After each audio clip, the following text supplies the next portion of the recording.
प्रणाम, मैं रोशन भट्ट और आप लोग देख रहे हैं मीडिया टीवी। मैं अभी हूँ बिहार के सिवान जिला में, जहाँ पे भोजपुरी के सबसे महंगे वेब सीरीज का शूटिंग हो रहा है।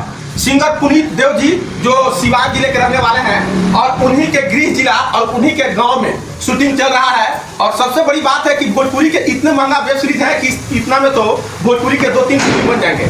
और इस फिल्म में रोज नए नए किरदार जो लोग एक्टिंग करने वाले हैं आ रहे हैं। तो आइए उनसे आपको परिचय कराते हैं कि कौन कौन लोग काम कर रहे हैं और जितने भी इस वेब सीरीज में लोग काम करेंगे सारा काम जानकारी मीडिया टीवी पर देंगे।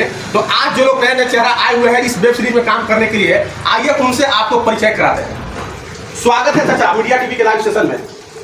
आपका भी स्वागत है। थोड़ा नजदीक करिएगा। सबको का भी स्वागत है जी। नाम राव का पड़ी? मेरा नाम विनय कुमार शर्मा है। विनय कुमार शर्मा। हाँ। कहाँ का रहने वाले? हम छपरा जिला के एकमा थाना के फुष्टी कला पंचायत फुष्टी कला ग्राम का रहने वाले हैं। अच्छा, छपरा जिला के। आपका क्या नाम पड़ी दीदी? मेरा नाम है बाबी सिंह। बाबी सिंह।